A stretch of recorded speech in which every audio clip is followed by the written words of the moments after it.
소비 활성화, 자영업자 고정비 절감 방안 시급하고요. 가계부채 신속 정리제, 파산회생제도 세입자, 주거 취약계층, 주거 안정대책 시급합니다. 또한 민생 우선이고 대책으로 정책 전환을 해야 되겠으며 나라 살림 허리띠 죄기 민생 위기 초래가 됐습니다. 지금 LTE 반값 요금 도입 등 가계 통신비 절감하라고. 시간이 돼서 오늘 기자회견 이제 시작해 보도록 하겠습니다. 자, 함께 기자회견 오늘 함께 하도록 하겠습니다. 용산 집무실 앞에, 대통령 집무실 앞에 고물가 고금리 위기 속에 서민들의 삶은 더 각박해져 가는데 관련한 대책 좀 더 긴급하게 내놓으라고 촉구하기 위해서 저희 나왔습니다. 오늘 기자회견은 참여연대에서 주최하시는데요. 여기 나와 계신 분들 소개하고 기자회견 시작하도록 하겠습니다. 오늘 김남근 참여연대 정책자문위원장님, 고장수 전국카페 연합회 회장님, 이성원 한국중소상인 자영업자 청년협회 사무총장님, 정한성 국장님, 성수빈 국장님 나와주셨고요. 또 참여연대 활동가 신동아 참여연대 간사님, 김은정 참여연대 협동정서장님, 저도 참여연대 간사 이민희입니다. 오늘 기자회견은 앞에서 말씀드렸다시피 연일 언론에서는 고물가, 고금리, 고환율, 참고로 어려움이 닥쳐오고 있다라는 기사를 내놓고 있습니다. 그런 와중에 정부도 연일 대책을 내놓고는 있지만 과연 정부의 정책 기조, 기본적인 기조가 바뀌지 않고 과연 이대로 그냥 땜질식 처방으로 과연 이 대책이 될 것인가 문제를 제기하고 긴급하게 이 정책들을 좀 더 보완을 하고 대책을 세워야 한다는 취지로 저희가 정책들을 제기하기 위해서, 제안하기 위해서 오늘 이 자리에 나왔습니다. 첫 번째 발언으로는 오늘 기자회견의 취지, 그리고 정부 정책이 어떤 방향이 어떤 문제가 있는지 김남근 참여연대 정책자문위원장님 발언으로 시작해 보도록 하겠습니다. 부자 감세, 재벌 대기업 플랜들이 정책에서 가계부담 완화, 중소상인 살리기 등 민생 최우선 대책으로 전환을 촉구합니다. 고물가, 고금리, 또 가계들, 중소상공인들이 매우 어렵습니다. 가계의 소비가 급속하게 위축되고 있고, 가계의 소비가 위축되니까 자영업자들의 생계도 매우 어려워지고 있습니다. 많은 부채를 떠안고 있는 가계와 청년, 자영업자들이 빚의 어려움에 허덕이고 있는데 정부는 적극적인 재정정책과 같이 정부의 책임을 다하는 정책이 아니라 다시 가계와 자영업자들에게 더 빚을 쉽게 내주게 하겠다, 빚으로 문제를 해결하겠다는 안일한 대책으로 일관하고 있습니다. 다른 나라 같은 경우에 있어서는 1만원권 교통권을 가계에 나눠줘서 가계가 활동이 위축되지 않도록 적극적 재정정책을 쓴다든가 중소상인들을 매출을 늘리기 위해서 다양한 지원 정책들을 쓰고 있습니다. 근데 윤석열 정부는 이러한 적극적인 재정 정책을 쓰기는커녕 불과 100개의 대기업만이 내고 있는 법인세의 고율기관에 감세를 한다든가 불과 2%의 부동산 부자들만 내고 있는 종합부동산세 감세를 한다든가 상속세 감세 등 오로지 부자 감세와 대기업 프렌들리 정책으로만 일관을 하고 있습니다. 생존의 위기에 몰린 소상공인, 중소기업들을 살리기 위해서는 대기업들의 폭리와 불공정 행위에 대한 합리적인 규제 정책도 필요합니다.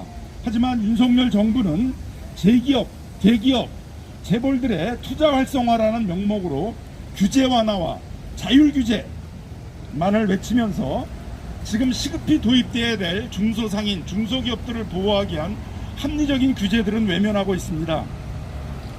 플랫폼 대기업의 경우에 있어서 높은 중개수수료, 배송수수료, 결제수수료, 광고수수료, 물류수수료, 각종 수수료 폭리들을 취하면서 입점하고 있는 중소기업, 자영업자들의 생존을 위협하고 있습니다.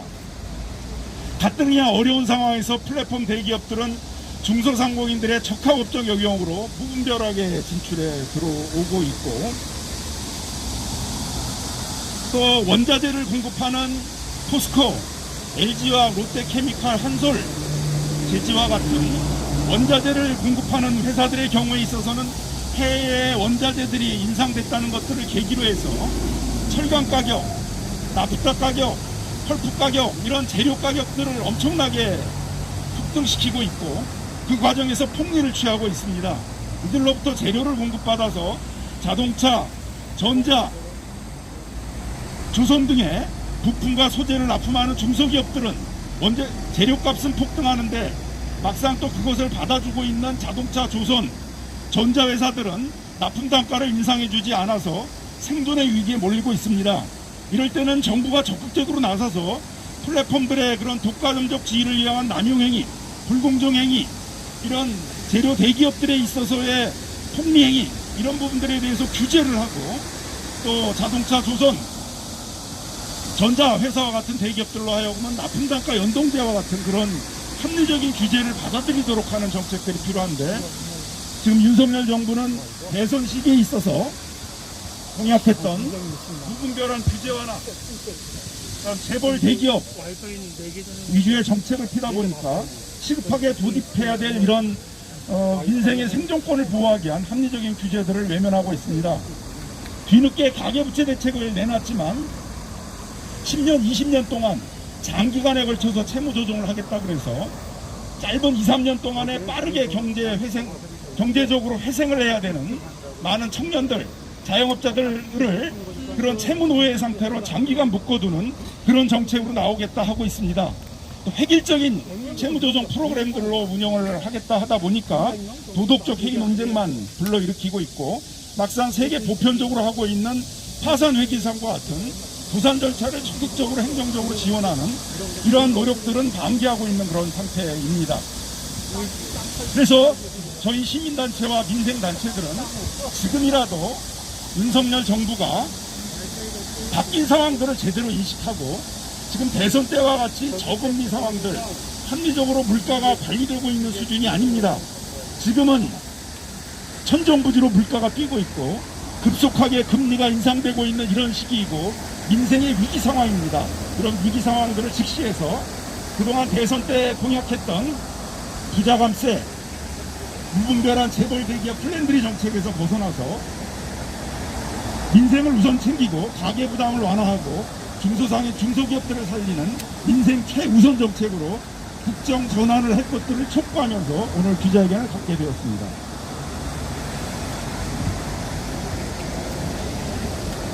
네, 힘찬 발언 감사합니다.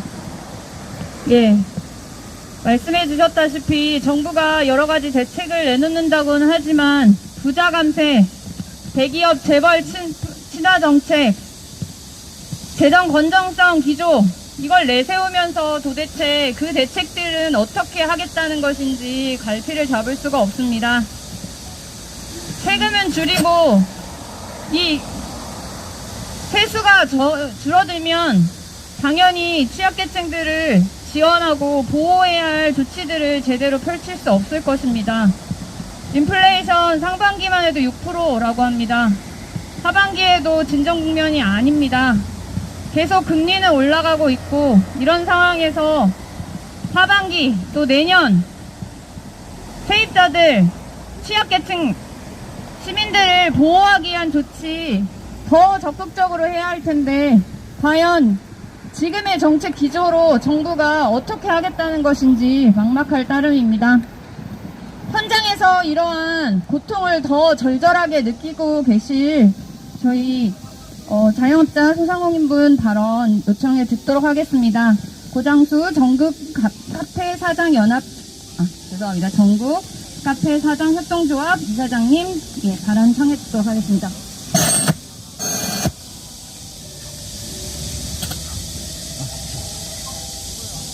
(6월) 소비자 물가 상승률이 6%대라고 하지만 이미 카페는 6%대를 넘어서 1년 전과 비교하였을 때 30% 이상 상승하였습니다.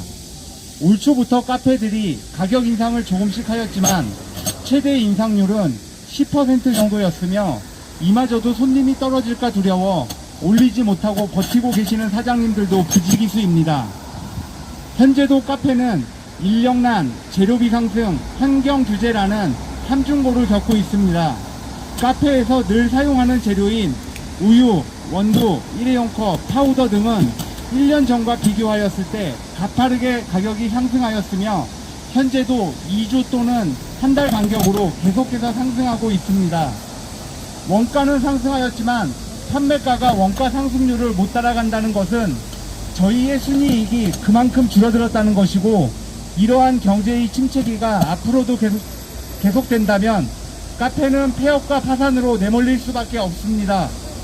또한 정부에서는 125조 플러스 알파라는 규모의 민생 방안을 발표하면서 성실히 일하면서 빚을 갚아 나가고 있는 국민들과 소상공인 자영업자들을 바보로 만들었습니다.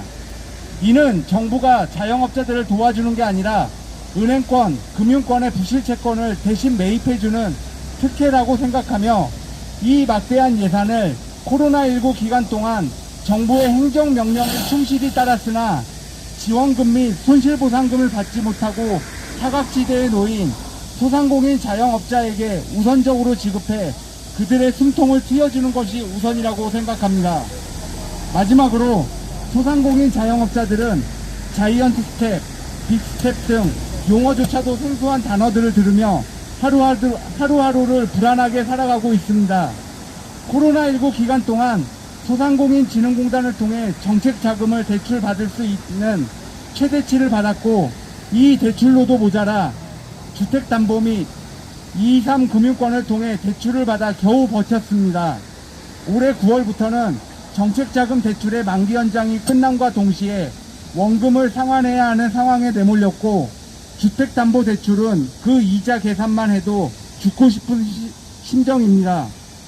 지금 필요한 건 원금의 감면이 아닌 이런 소상공인 자영업자들을 다시 일어설 수 있게 만들고 죽이지 않는 근본적인 대책 및 지원책이 필요한 시점이라고 생각합니다.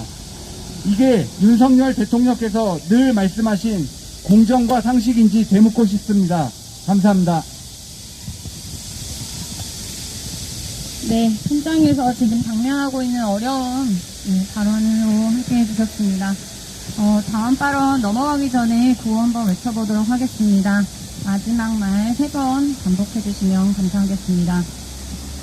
부자감세, 대기업 친화정책, 기조는 경제위기 해결책이 아니다. 민생우선 대책으로 전면 전환하라! 전환하라! 전환하라! 전환하라! 빚내서 버텨라! 빚내서 집 사라! 부추기고 약탈적 대출 방치하는 정부는 각성하라! 각성하라! 각성하라! 각성하라! 빚 때문에 쫓겨나고 내몰리는 사람업계, 중소상인, 취약계층 보호조치 강화하라! 강화하라! 강화하라! 강화하라! 코로나가 끝나기도 전에 또다시 고물가 고금리에 내몰리는 중소상인 자영업자 위에 고통부탄 체계를 마련하라! 마련하라! 마련하라! 마련하라! 네, 뒤에 또 구호 외쳐보도록 하겠습니다. 다음은 저희 앞에서도 여러 차례 언급이 됐지만 가계부채가 심상치 않습니다. 가계부채 안정적으로 감소시킬 수 있는 방안이 그 어느 때보다 절실한데요. 가계부채에 어떤 정책들을 시급히 해야 할지 신동아 참여연대 간사님이 발언으로 함께해 주셨습니다. 네, 안녕하십니까. 앞서 김남근 변호사님과 고장수 대표님께서 말씀하셨다시피 최근에 금리가 아주 많이 올랐고 또 물가도 많이 오른 상태입니다. 근데 가계부채 전체 대출 잔액 중에서 70 내지 80%가 변동금리 대출입니다. 따라서 금리가 높아지면 높아질수록 수많은 중소상인과 한계채무자들이 어려움을 겪을 것으로 보입니다.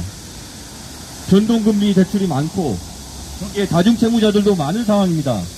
경기가 어려워서 열심히 돈 벌어서 빚을 상환하기도 매우 어려운 상황입니다. 당장 대출 만기 연장 상환 유예가 종료되면은 상환 압박을 받는 차주도 급증할 것으로 보입니다. 이러한 모든 대출 한계 채무자들 문제는 정부가 코로나 시기에 재정을 적극적으로 풀어서 취약계층을 지원한 게 아니라 재정 건전성을 계속 운운하면서 정부 지출을 최소화하려는 그러한 정책 때문에 발생한 것입니다. 그럼에도 불구하고 지금 윤석열 정부가 재정 건전성을 이야기하면서도 부자 그리고 재벌 대기업을 위한 세금 감면을 실시하려고 하고 있습니다. 코로나 시기에 한계 상태로 내몰린 채무자를 구제하기 위해서는 정부가 보다 적극적인 역할을 수행해야 될 것입니다. 최근에 서울회생법원과 정부가 취약 채무자들을 위한 채무조정 프로그램들 정책들을 발표했습니다. 이에 대해서 수많은 보수 언론들이 도덕적 해이가 우려된다고 소리 높여서 얘기했습니다. 그러나 이는 한쪽만 본 것이라고 할 수 있습니다. 금융기관 역시 이자 수익만 따지고 엄밀하게 대출 심사와 사후 관리 그리고 상환 여부를 고려하지 않은 불법, 불공정, 과잉 대출 이런 부분들을 실시했기 때문에 결국은 취약계층들의 채무가 늘어났습니다. 또한 정부 역시 소상공인, 자영업자에 대한 영업 제한 금지에 대해서 합당한 보상을 실시하지 않았고 그 때문에 생계형 대출이 증가했습니다. 사회적 양극화와 주거 불안정 같은 것들이 결국은 투기 강풍을 조장하면서 가계부채를 현재 OECD 최고 수준으로 이르도록 이끌었습니다. 정부의 책임이 큽니다. 최근에 정부가 발표한 저금리 대환대출, 새출발기금, 청년 채무조정 방안 등은 당장의 어려움을 겪는 채무자들을 긴급 지원하는 그런 정책으로서는 의미 있다고 볼 수 있습니다. 그러나 이것만으로는 부족합니다. 채무조정에 대해서 정부의 역할이 재원 지출이 더 확대될 필요가 있습니다. 새출발기금의 출자금 대부분이 금융기관들의 출자금으로 이루어질 것으로 보입니다. 따라서 이 기금이 취약 채무자들의 신속한 청산과 사회적 제기보다는 금융기관들의 이해관계에 얽매일 가능성도 굉장히 높습니다. 정부의 채무조정 제도가 정말 취약한 채무자들 그리고 어려운 소상공인들 이분들을 지원할 수 있는 방안으로 운영되어야 될 것입니다. 또 앞서서 김남근 변호사님께서 강조를 해주셨는데 현재 우리나라의 공적 채무조정 그 과정이 신속하지가 않고 또 채무자들의 어떤 재기 지원에 충분하지 않다는 지적이 굉장히 많습니다. 채무조정 제도가 보다 채무자들을 우선하는 방향으로 제도적인 운영이 개선될 필요가 있고 특히 지자체 차원에서 한계 채무자들이 채무 상황에 맞는 제대로 된 채무조정을 받지 못하는 상황들이 발생하지 않도록 적극적으로 채무조정 지원하고 또 복지 그리고 창업 그리고 고용 이러한 부분들에 대한 적극적인 공적 지원이 이루어져야 될 것입니다. 하루빨리 한계 채무자들이 빚을 청산하고 사회활동, 경제활동에 나서야만이 한국 경제가 이른 시일 내에 정상화될 것이고 모든 사람들의 삶이 나아질 것입니다. 이상입니다. 네, 가계부채 현황과 해결책에 대해서 발언해 주셨습니다. 최근에 정부가 코인이나 주식 투자로 인한 빚 상담에 포함시키겠다 이런 발언했다가 문매를 맞았죠. 그 정책의 방향이 틀렸다기보다는 제대로 안내나 설명조차 없이 성실하게 빚을 갚는 사람들의 박탈감을 크게 만들었기 때문입니다. 그러나 빚으로 인해서 모든 가게활동, 경제활동까지 중단되고 심지어 극단적인 생각까지 하게 되는 그런 가구들이 많아진다면 우리 사회가 건강할 수 있겠습니까? 이거에 대해서 정부가 좀 더 단호하게 입장을 설명하고 왜 해야 되는지, 우리 사회 전체를 위해서 왜 이런 조치들을 더 적극 해나가야 할지 설득해 나가야 할 텐데, 정부는 오히려 이런 논리에, 이런 주장들의 목소리를 감추고 오락가락하고 있습니다. 보다 단호하고 더 적극적인 가계부채 대책을 내놓아야 할 것입니다. 가계부채 중에 상당수가 여러분 모두 알다시피 주택담보대출, 전세보증금 대출입니다. 주거 분야도 당연히 고금리 이 상황을 맞이하여 더 어려운 상황으로 치닫고 있습니다. 그래서 주거 분야 관련해서 저희가 어떤 문제가 있고 어떤 대책들이 좀 더 강조되어야 하는지 김은정 서면대협동사무처장님이 발언해 주시겠습니다. 예, 코로나19라는 긴 위기의 터널을 빠져나오기도 전에 지금 고금리, 고유가, 고환율, 또 고물가였던가, 그 이른바 사고의 위기에 민생이 놓여 있습니다. 월급이라도 오르면 좋겠지만 월급은 물가 상승률에 비해서 찔끔 오르는데 그쳤습니다. 상황이 이렇다 보니 우리가 삶을 영위하는데 아주 기본적으로 필요한 것들마저 유지하기 어려운 지경에 이르고 있습니다. 그 대표적인 것이 아마도 주거가 아닐까 싶습니다. 여기저기서 대출 끌어 모아가지고 내 집 마련한 사람이나 전세대출 받았던 사람들 모두 급격히 오르는 금리로 인해 정신을 차리기 어려울 지경입니다. 그러다 보니 집을 내놔도 팔리지 않고 전세에 있는 사람들은 월세로 사야 할 지경에 이르렀습니다.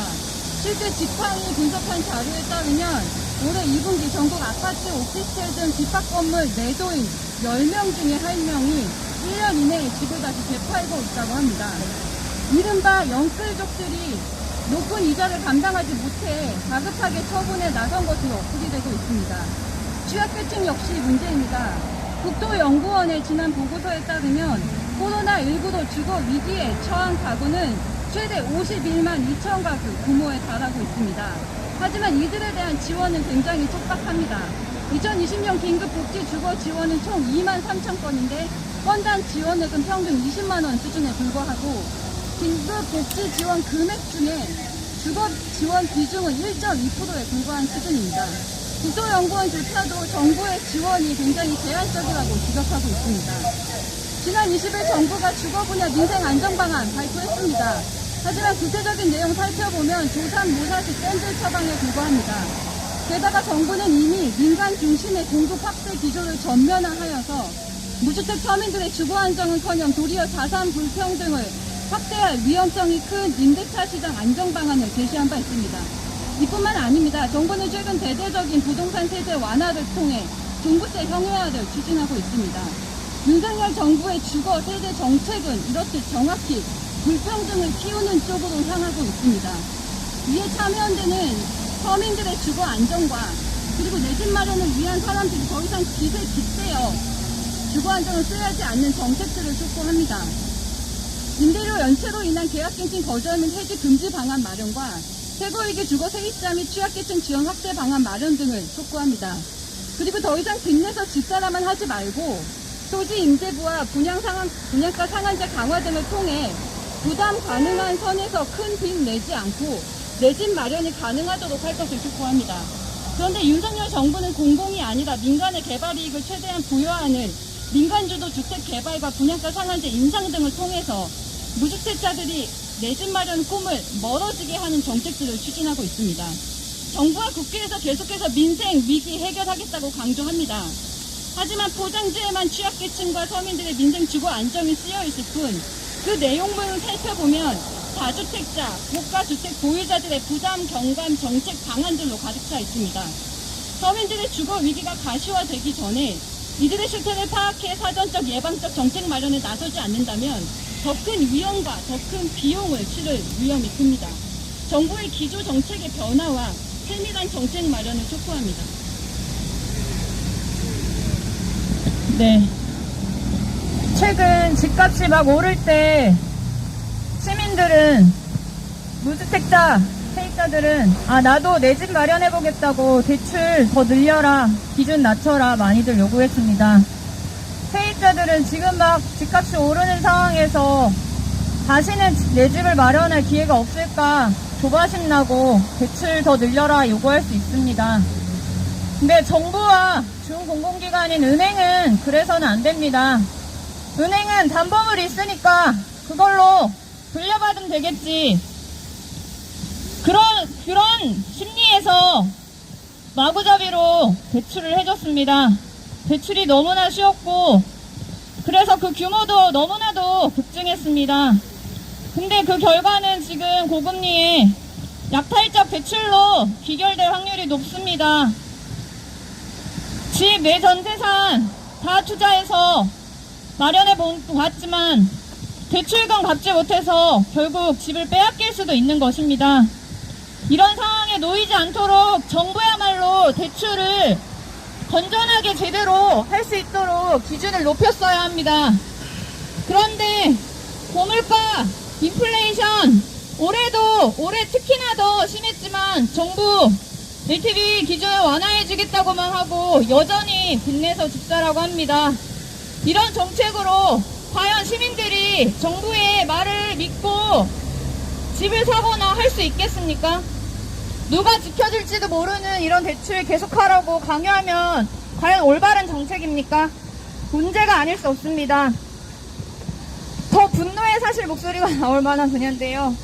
코로나 2년 동안 그렇게 많은 희생을 하고도 여전히 코로나 그리고 고물가 상황에서 피해를 많이 입고 있는 우리 중소상인 자영업자분들 어떻게 지원하고 대책을 마련해야 될지 참 막막합니다.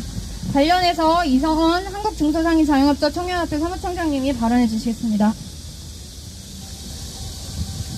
예. 윤석열 대통령이 취임하고 이제 2달을 지나 100일을 향해 가고 있습니다.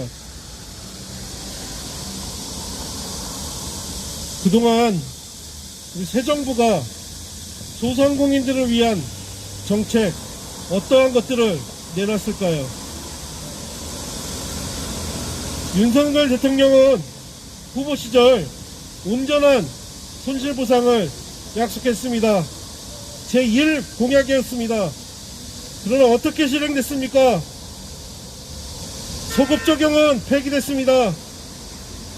손실보전으로 대체됐지만 금액도 부족하고 여기저기서 사각지대가 발생하고 있습니다. 얼마 전 자영업 부채 대책을 내놨습니다. 과감한 부채 탕감보다는 장기간 상환을 말하며 10년, 20년에 걸친 채무자로 만들려고 하고 있습니다. 그 반면에 어떤 새로운 대책을 내놨습니까? 소상공인 관련 지원책은 거의 전무하고 대기업들의 규제 완화만 이야기하고 있습니다. 소상공인들의 수건이었던 온라인 플랫폼 공정화법은 폐기됐습니다. 10년 넘게 골목상권을 지켜왔던 대형마트 의무 유업을 국민투표라는 방식으로 인기투표에 붙여 폐지하려고 하고 있습니다.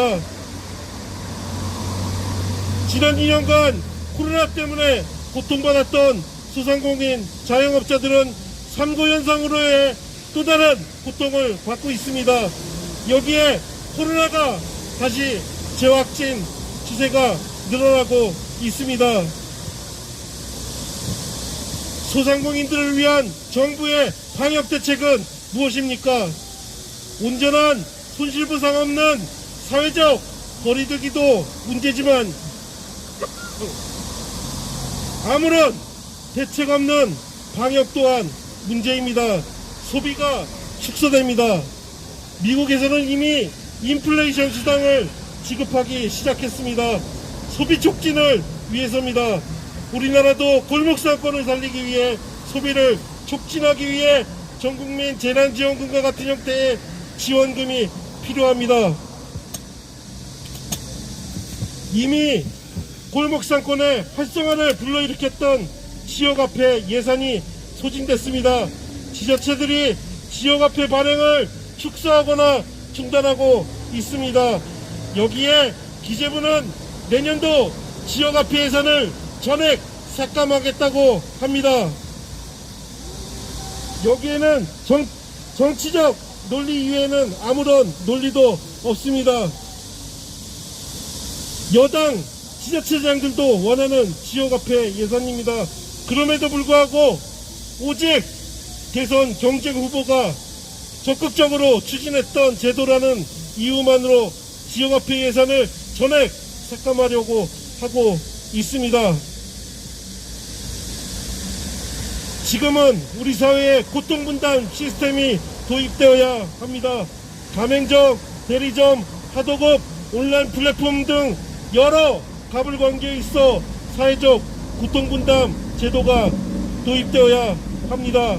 하지만 정부는 오직 자유규제라는 이름으로 대기업의 규제 완화만을 이야기하고 있습니다. 대통령의 공약이었던 임대료 나눔제 어디로 갔습니까? 당선된 이후에 단 한 번도 임대료에 대한 이야기를 꺼내지 않고 있습니다. 소상공인 자영업자들의 절대적인 위기 상황입니다. 적극적인 확장 재정을 통해 자영업자들을 살려야 합니다. 부재 감사가 아니라 소상공인 적극 지원을 할 수 있도록 정부가 나서야 할 때입니다. 네, 힘찬 발언 감사합니다. 오늘 여기 저희가 청와대 아니죠. 대통령 용산 집무실에 집무실. 전달할 과제는 총 4대 분야 10개 정책 과제, 구체적으로 26개의 세부 과제를 담고 있습니다. 가계부채, 주거안정, 중소상인 통신비 이렇게 4가지 분야의 정책들을 담았고요. 최근에 정부가 내놓고 있는 대책 중에서도 좀 더 확대되어야 할 것들, 아니면 미처 다루지 못한 것들 포함해서 정책으로 제안했습니다. 통신비 분야는 오늘 발언은 없지만, 최근에 그 시민단체들, 소비자단체들도 기자회견을 통해서 정부에 이 의견을 전달하기도 했고요. 사실 최근, 빈곤단체가 수급가구의 그 월 지출을 들여다보는 그런 그 보고서를 본 적이 있는데, 공공임대주택 월 임대료가 15만원인데 반해 그 가구의 경우는 통신을 업무에 활용하는지 30만원이 넘는 통신비를 쓰고 있더라고요. 그래서 통신비도 사실 그 사용량이 준다고 요금제를 낮출 수도 없고 쉽게 지출을 줄이기 어려운 항목입니다. 지난 2년 동안 코로나 시기에 또 통신 의존도가 더 높아지고 그만큼 더 공공재, 필수재가 되고 있지만 그달 요금 조금 적게 쓴다고, 통신 적게 쓴다고 줄일 수 없는 것은 여러분도 다 아실 겁니다. 그래서 저소득 가구들에게는 특히 통신비 부담도 만만치 않은, 그래서 주요 지출 중에 하나입니다. 그래서 관련해서 교통비 지원하는 안이 국회에서도 논의되고 정부도 전국 추진하겠다고 얘기를 하고 있지만, 교통비에 그칠 것이 아니라 지난 코로나 기간 동안 특별히 수혜를 입었던 종목 있지 않습니까? 은행이나 금융권, 그리고 뭐 플랫폼 기업들, 그리고 통신사들이야말로 지난 코로나 기간에 경제가 멈춰서도 이 세 업종은 뭐 역대급 수익을 보았습니다. 이런 기업들이 고통을 분담하도록 해야 한다는 취지로 통신비 인하 정책도 저희가 제안을 했습니다.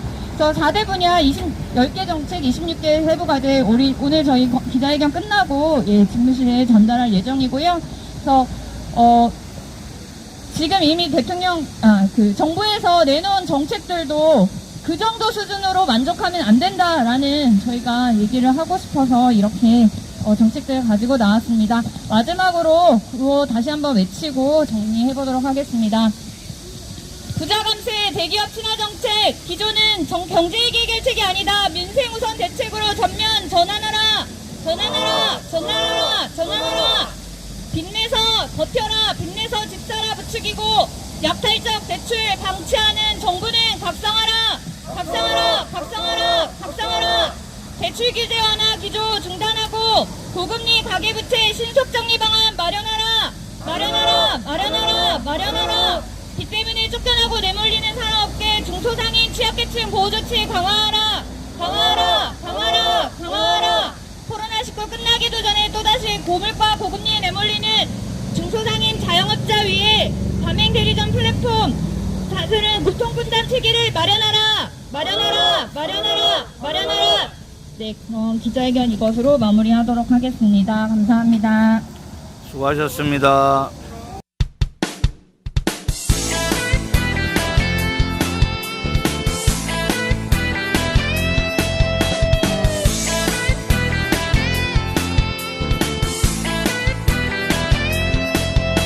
조선일보 서정주 박정희까지 일본 놈의 충성스런 앞잡이일 때 동상 걸린